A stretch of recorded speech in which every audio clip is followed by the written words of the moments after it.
Olá, meus queridos irmãos, olá, minhas queridas irmãs. Olha, o missionário vem aqui pedir perdão para vocês, tá?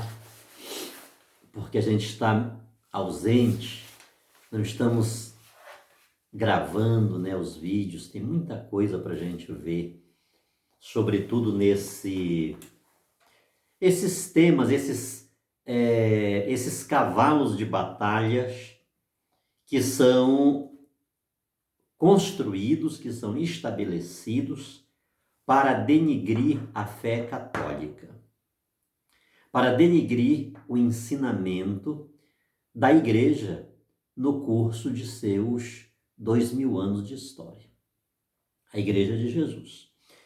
E a gente precisa ter em mente, queridos, que é necessário que essas investidas, que esses cavalos de batalha se estabeleçam contra a Igreja de Jesus. E a gente precisa entender isso através do próprio Senhor Jesus, que é o caminho, que é a verdade, que é a vida. É a verdadeira torre que liga-nos ao céu. A torre que nos liga ao céu não é a Torre de Babel. Quando o homem quis, por ele mesmo, chegar ao céu, né? E aquilo ruiu, aquilo sucumbiu.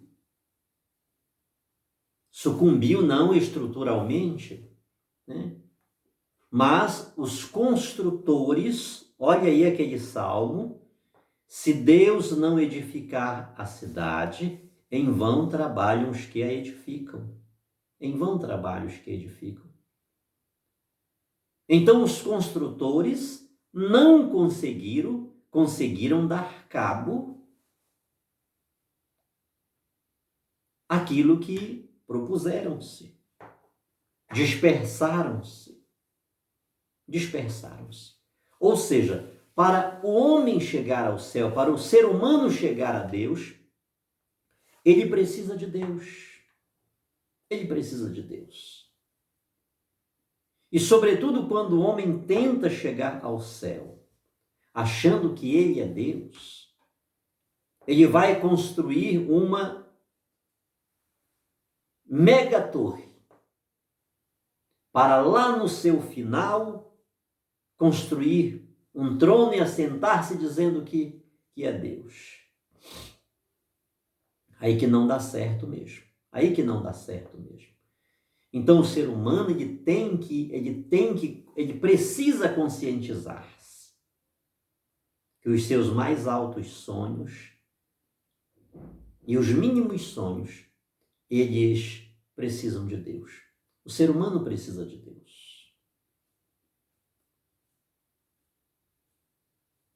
E Jesus foi à cruz exatamente por quê?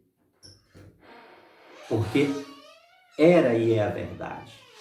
Porque era e é a justiça. Porque era e é o amor. Porque era e é a plenitude, a realização, a consumação de todas as coisas. Porque é a misericórdia.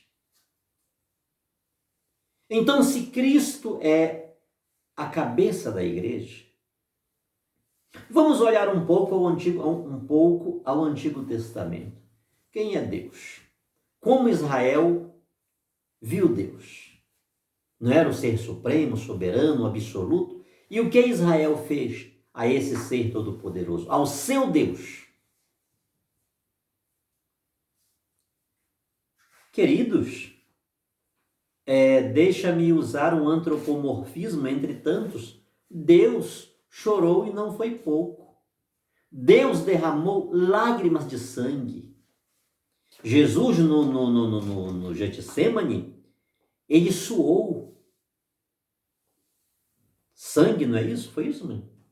E suou sangue? Alguma coisa diz lá, né? Desculpa-me que eu estou até meio leso já da cuca. Suou gotas de sangue. Suou gotas de sangue.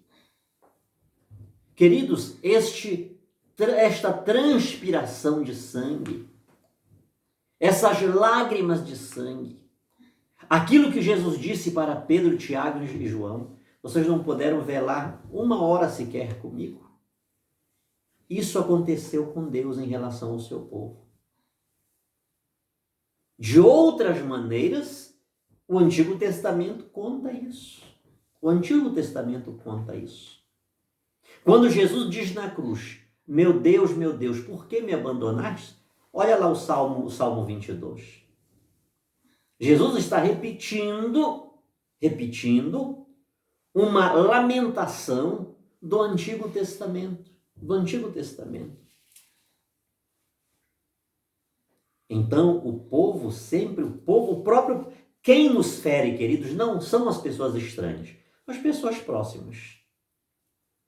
O filho do vizinho vai te ferir? A esposa do vizinho vai te ferir? Não. A tua esposa, o teu filho, o teu pai, a tua mãe, o teu irmão, as pessoas de comunidade, aquelas pessoas da nossa convivência, aquelas pessoas que de certa forma compartilham o nosso coração, os nossos afetos, os nossos sentimentos.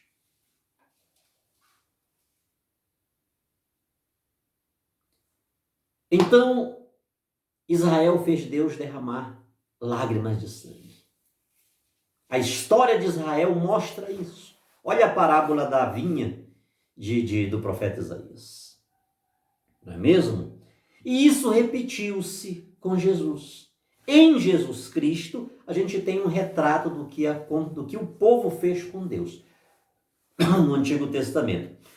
Ora, se Jesus é a cabeça da igreja, e ele foi à cruz, ele foi traído, ele foi negado, as suas palavras caíram no campo da incredulidade dos próprios seus discípulos. Então, repito-me, sendo Jesus o cabeça da igreja, é inegável que a igreja enfrente, que os discípulos de Jesus vivenciem a mesma sorte do seu mestre, do seu Senhor, a igreja do seu cabeça. E se a igreja aqui nesta terra percorrer um outro caminho, saiba que alguma coisa está errada. Está errado porque o mundo jaz no maligno. O mundo jaz no maligno, queridos. Desde a aurora da história humana, e já falei em algum momento, não começou com o ser humano. A maldade, a rebeldia precipita-se no mundo celestial, no mundo angelical. E com a criação do ser humano, aquela maldade atinge o ser humano. Então o mundo jaz no maligno. A ganância, a corrupção, a inveja, o ciúme, a mediocridade da vida. É um querendo enganar o outro, é um puxando o tapete do outro, é um não se alegrando com a alegria do outro, com a aquisição. Queridos, tantas pessoas são maldosas. A mediocridade de muita gente chega ao ponto de eu não poder ver você com uma camisa nova, uma calça, um sapato diferente, uma bicicleta. A pessoa nem comprou, mandou pintar, dar uma tinta ali na bicicleta, pronto. O outro já olha, coisas tão fúteis, coisas tão banais, tão perecíveis. Então o mundo jaz no maligno, esse demônio que está no ser humano. Olha, queridos, isto é muito sério. Jesus disse que o reino de Deus está dentro de nós. E o reino de Satã não é coisa diferente.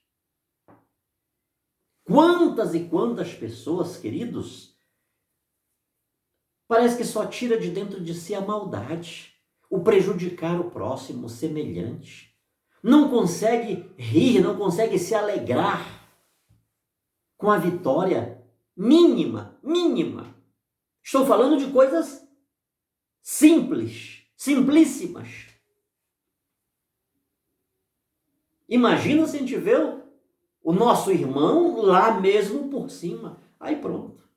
Aí que acaba.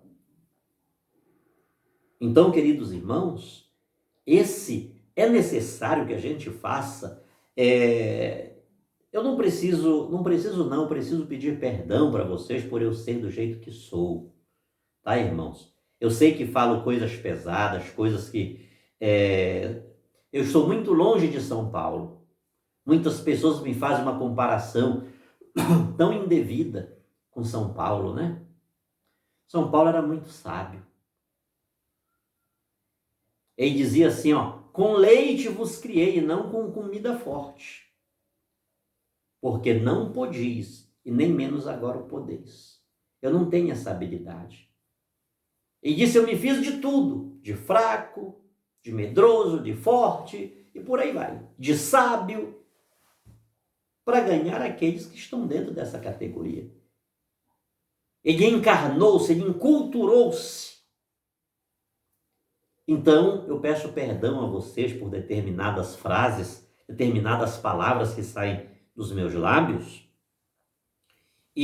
mas pode crer que geralmente é o que eu penso mesmo. É o que está dentro em mim. Quantas vezes a gente está lutando por fazer missões? Eu quero ir ser missionário lá na África, eu quero ir ao Japão, quero ir à China, quero ir... Nem vamos colocar uma outra fronteira.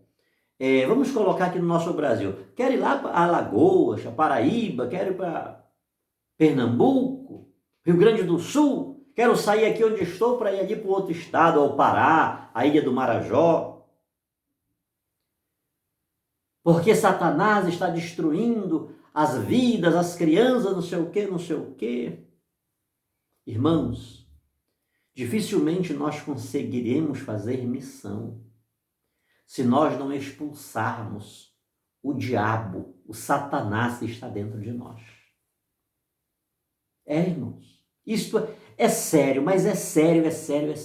Quantas vezes a gente fica narcotizado com querer evangelizar, que o diabo está destruindo as vidas, Satanás está não sei o quê.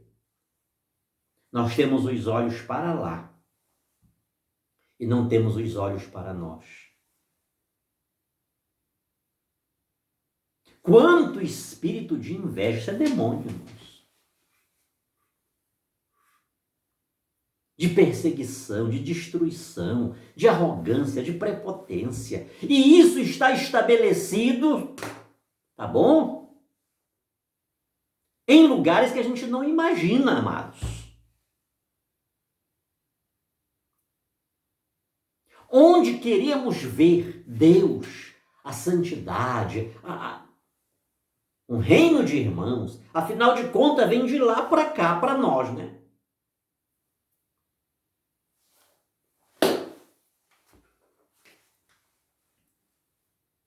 E aí você vem me falar de missão?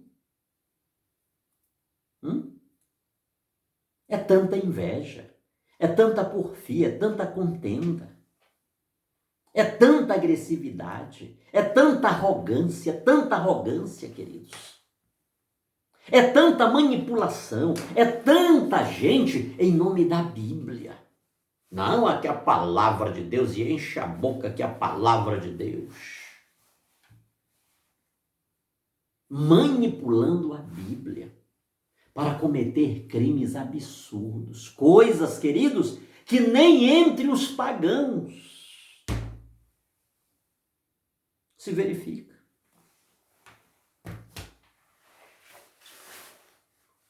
Quantas orações, quantas profecias, quantas revelações, quanto desrespeito com as coisas de Deus, queridos.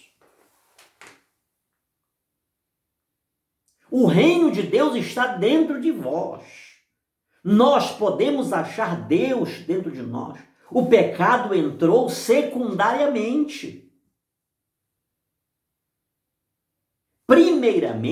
Primeiramente, nós somos obra-prima de Deus.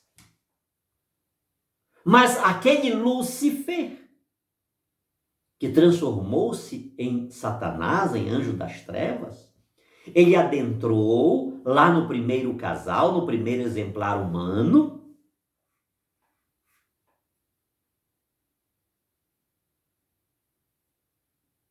que deixou de escutar Deus, que deixou de obedecer Deus. E daí para cá, queridos, missionário, isso é uma alegoria, não tem problema. Do jeito que você quiser, eu estou dentro, eu pego na sua mão. Pois aquela alegoria, essa mesma alegoria, ela está aqui. Porque se não há um demônio externo, então o demônio é nós mesmos, literalmente. E é muito Satanás que Deus precisa destruir. E ele vai destruir. E ele vai destruir, porque ele é o vencedor da morte. Ele vence a antiga serpente. Não, missionário, isso é mitologia. Então, se tiramos Satanás de cena, se anistiamos o demônio, não, isso aqui não. Então imagine como é que o mundo está. É diabo para todo lado, é Satanás para todo lado.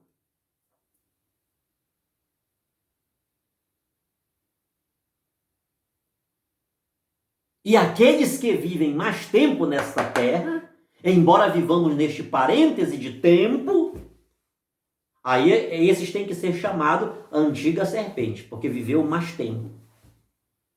Porque tem pessoas aí que estão chegando, estão beirando os 100 anos, com lucidez. E continua sendo essa podridão.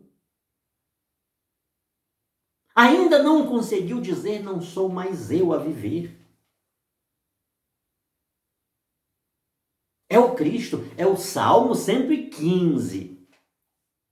São Paulo vai dizer, não sou mais eu que vivo. Ou seja, até determinado momento da vida dele, ele está dizendo, eu vivi, eu decidi, eu fazia do meu jeito. Agora não sou mais eu que vivo.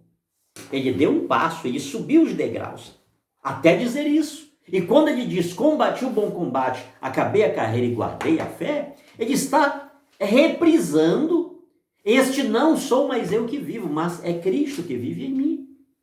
Porque ele vive em mim, eu combati o bom combate, acabei a carreira e guardei a fé. Mas quantos estão aí, queridos, e já subiram os degraus. Parece que não tem mais grau que essa pessoa possa chegar.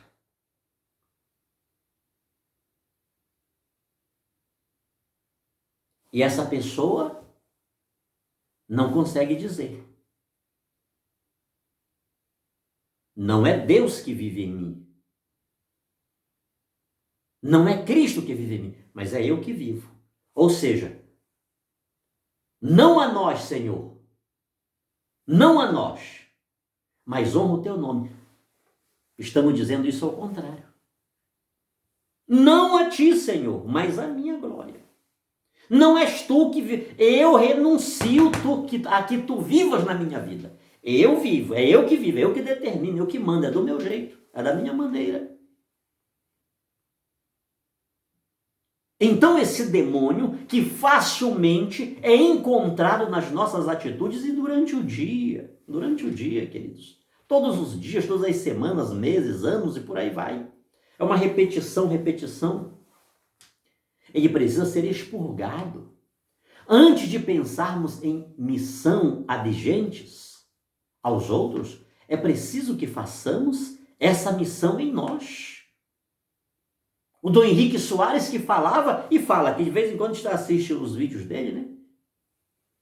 Ele morreu, mas não morreu. Continua falando do mesmo jeitinho.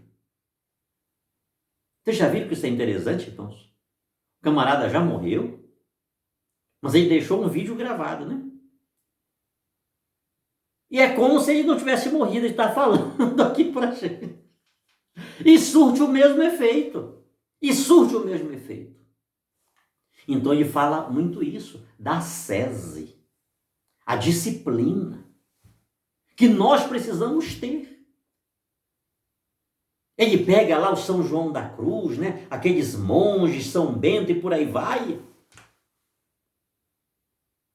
Essa caminhada espiritual, essa ascese, para que a gente expurgue, para que a gente renuncie de verdade, não com palavras, irmãos. Isso é papo furado. Olha, diga comigo, renuncio, mas não sei o quê. Ah, rapaz.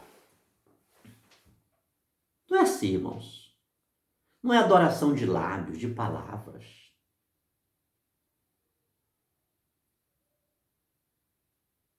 É no dia a dia.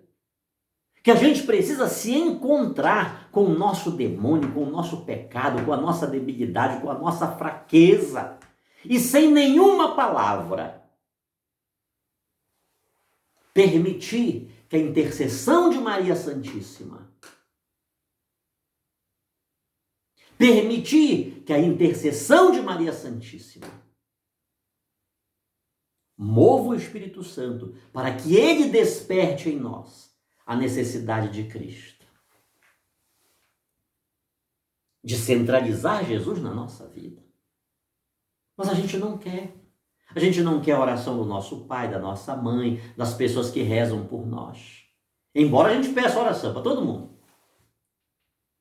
Mas quando chega a prática, a gente, na verdade, não quer. Nós não queremos a intercessão de Maria Santíssima. Nós não queremos que o Espírito Santo fale ao nosso coração para dizer, a partir de agora, eu não sou mais um maconheiro. Eu não vou usar mais esta cocaína. Eu não vou mais fazer isso, não vou fazer aquilo. Nós não queremos.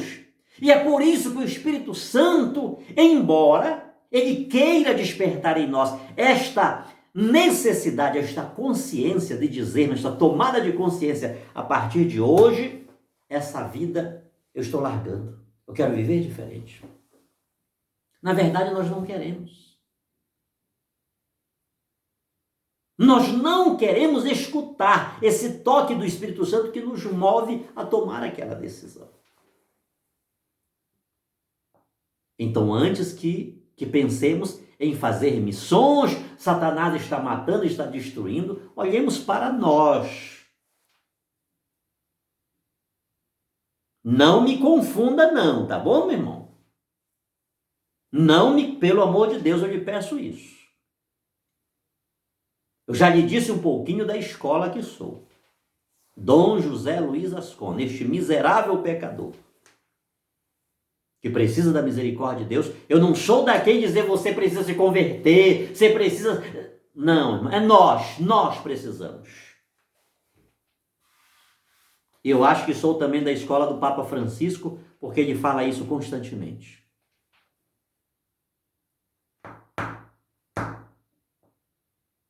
Muitos acham que não, muitos já estão do outro lado, muitos já estão no seu altar, Eu não, irmãos.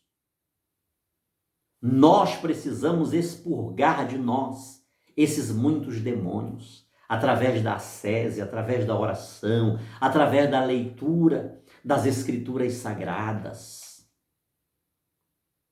das literaturas sóbrias. É necessário, amados. Então veja bem que a igreja, ela enfrenta esses momentos tão cruéis, tão delicados.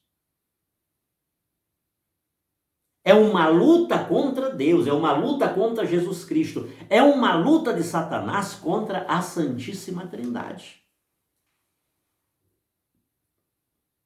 É uma luta de Satanás contra a comunidade divina, contra a família divina. Então, todos os momentos Satanás vai encontrar, ele vai guerrear contra essa família divina. Todos os dias Satanás vai lutar contra a família divina, que quer o amor, a paz, a misericórdia, o perdão.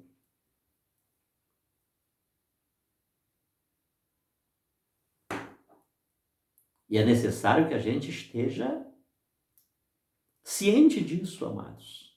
É preciso que estejamos cientes disso, desse combate, que precipita-se todos os dias. Pode ser na sua casa, mas pode não ser na sua casa. Pode ser lá no local onde você passa a maior parte do dia, no seu local de trabalho. Pode ser na escola, pode ser na faculdade.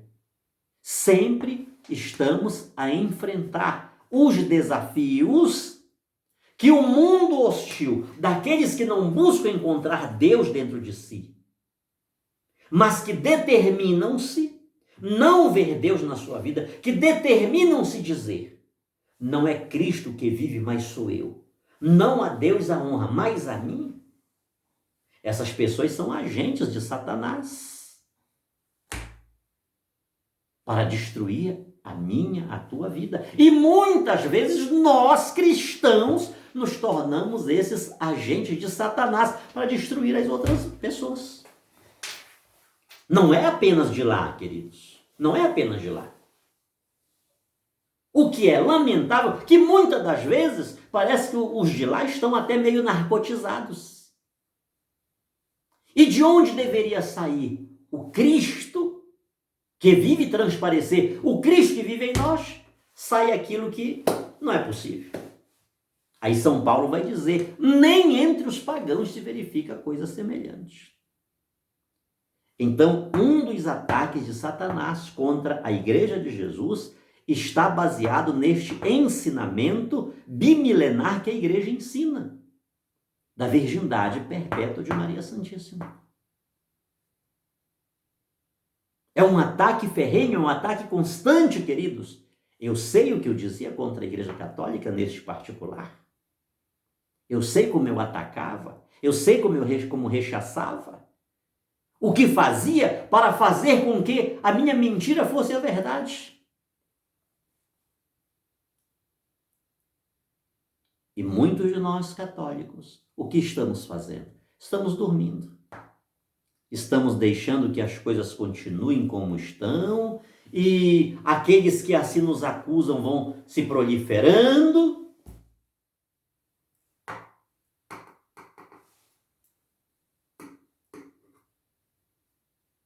O valente precisa encontrar um mais valente. Se o Senhor não guardar a cidade, em vão vigia o corpo de sentinela. Inútil é o trabalho dos trabalhadores. Então é necessário que busquemos defender a nossa fé com Deus e em Deus, conhecendo e utilizando as armas que temos.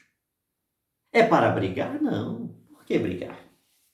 Mas na hora que o irmão protestante vem de lá fazer... Queridos, eu tenho aí no celular as mensagens.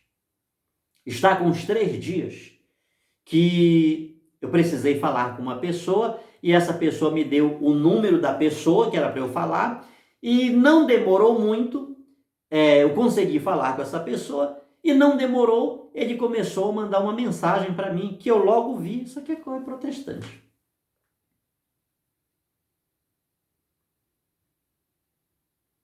Não demorou, ele mandou outra.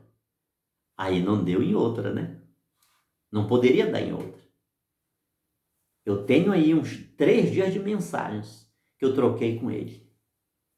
Que ele está estudando, é da igreja presbiteriana, está fazendo, colocou logo um monte de curso que ele está fazendo. E ele não teve o que fazer para rechaçar a igreja católica.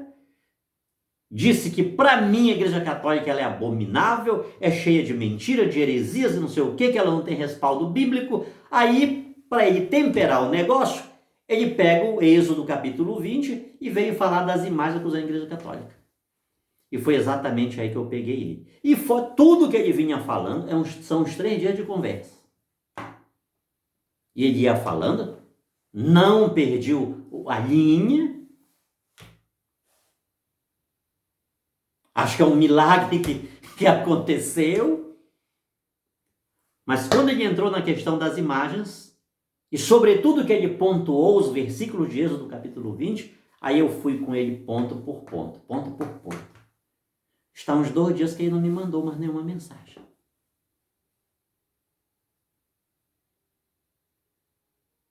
Então não é brigar, querido, mas é defender a nossa fé.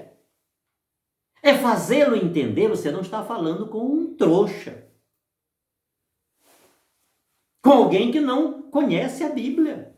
A Bíblia é nossa, queridos. Ela nasce na Igreja Católica. Ela nasce na Igreja Católica. O irmão protestante, ele não teria a Bíblia senão a Igreja Católica.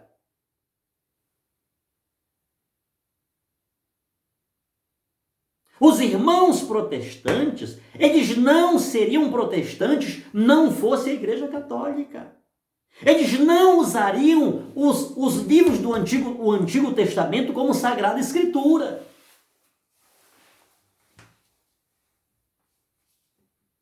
Eles usam o Antigo Testamento como Sagrada Escritura porque a Igreja Católica assumiu o Antigo Testamento dos judeus como Sagrada Escritura, como a primeira parte da Bíblia. O irmão protestante, queridos, ele não seria protestante, o protestantismo não existiria como tal, se não fosse a Igreja Católica. Se a Igreja Católica, duas coisas. Primeiro, eles não teriam o Antigo Testamento. Eles não teriam o Antigo Testamento se a Igreja Católica não tivesse importado o Antigo Testamento dos judeus para o meio cristão. Segundo, o protestantismo, ele não teria um Novo Testamento se a Igreja Católica não tivesse codificado o Novo Testamento.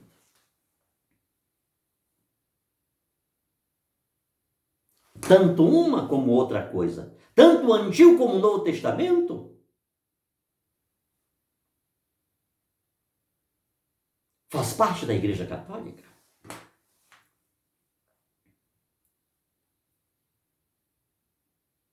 É necessário, queridos, repito-me, que a gente saiba um pouquinho disto. Não para brigar, não para insultar, não para fazer o que eles fazem, porque é praxe protestante. Eu não estou falando aqui uma novidade de algo que eu desconheça.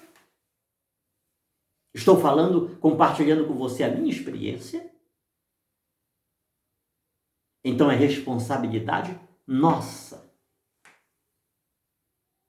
fazer o dever de casa, ter esse conhecimento, para com sobriedade falar com o irmão protestante sobre aquilo que nem ele mesmo conhece, nem ele mesmo sabe. A própria maneira, a própria forma de estudar a teologia já é comprometida,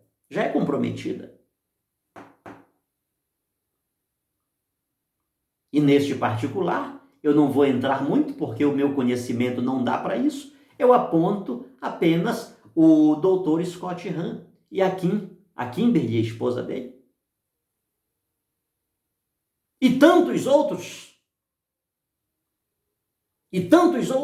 que progrediram na teologia já antes mesmo de serem católicos. Simplesmente, em passando para a Igreja Católica, aprofundaram o seu conhecimento e por isso são capazes de trazer para nós coisas extraordinárias. Por sinal, o filho do Scott, o doutor Scott, recentemente foi ordenado sacerdote. Então, a maneira como a teologia lá é trabalhada já não é uma teologia credenciada pela verdade, pela ortodoxia.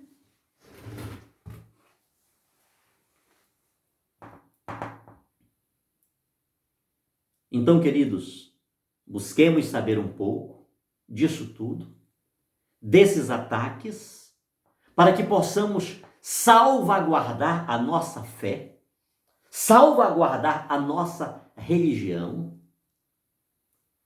Basta por hoje apenas isso, guarde isso. O irmão protestante, ele não teria essa Bíblia que ele usa para combater a Igreja Católica se a Igreja Católica não tivesse servido-se do Antigo Testamento, e ele não teria o Novo Testamento se a Igreja Católica não tivesse codificado o Novo Testamento. Foi ela que ao longo de 300 anos, mais de 300 anos, trabalhou, queridos. Um trabalho diuturno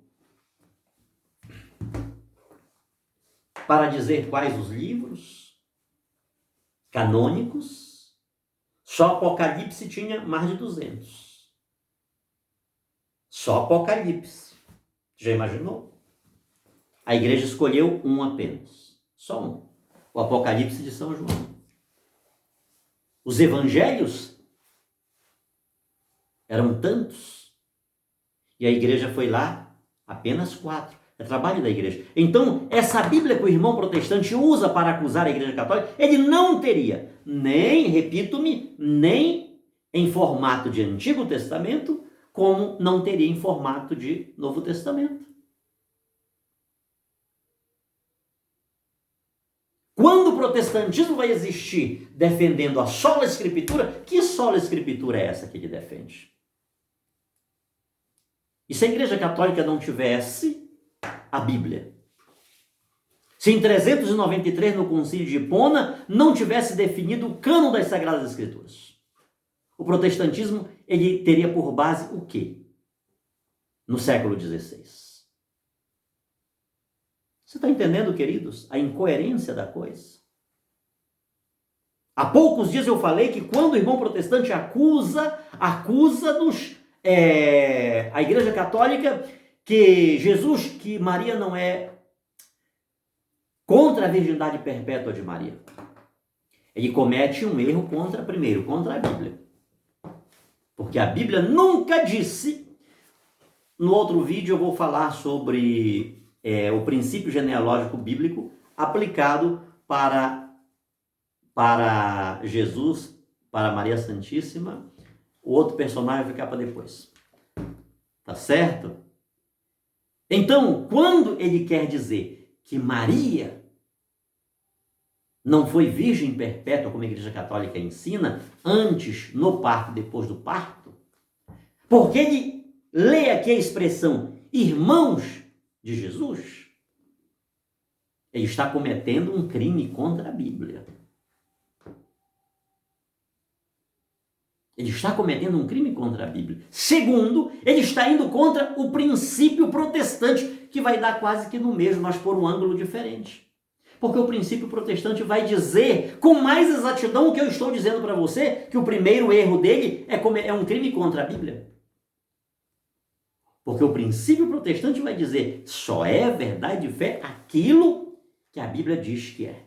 Tem que estar aqui, literalmente, ao pé da letra, fundamentalmente.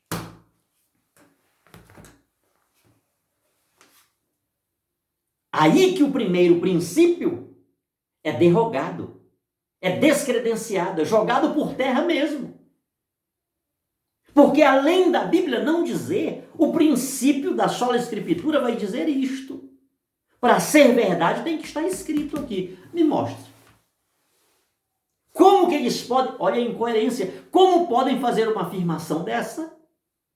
Que a expressão irmãos do Senhor é igual, equivale a filhos de Maria.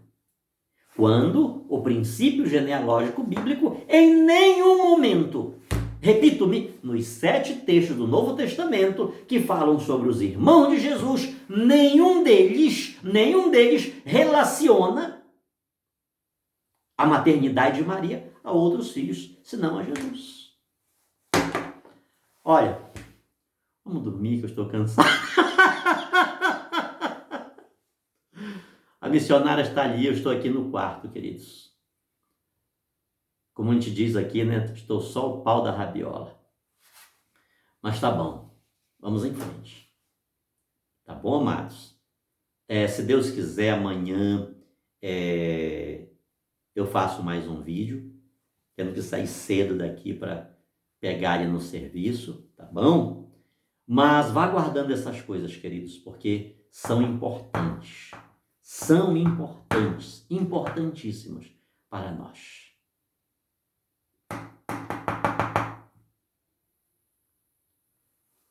A Igreja Católica construiu uma arma e os irmãos protestantes pegaram a arma para destruir a Igreja Católica. Mas uma coisa é verdade, queridos, muitos deles não sabem nada disso. Até porque este conhecimento deles é vedado. Repito-me, o próprio conhecimento, a própria formação teológica. Por exemplo, esse irmão que estava falando comigo, estudando ciências da religião e várias teologias, Sagrada Escritura, um monte de coisa. Se você vê o princípio que a pessoa pega, porque a Bíblia diz, irmão, calma, calma. Eu vou parar por aqui que já aumentou muito. Quando você travar uma conversa com a pessoa, porque a Bíblia diz, porque a Bíblia diz, porque a Bíblia... Cuidado. Muito cuidado. Muito cuidado. Muito bem, a Bíblia diz, né? Como diz o padre Ricardo, ela já caiu com... que nem vem aqui, mas tem um zíper aqui, esse negócio aqui. Viu? Ela já caiu do céu com zíper e tudo, foi? Aqui, ó. Aqui, ó. Ó. Tá bom. Ó. Ela já caiu do céu desse jeito, foi? Por que ela diz?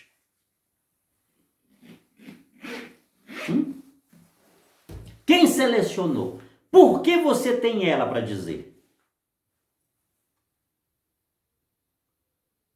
Um abraço, fique com Deus. Sábado com Maria. Deus nos abençoe.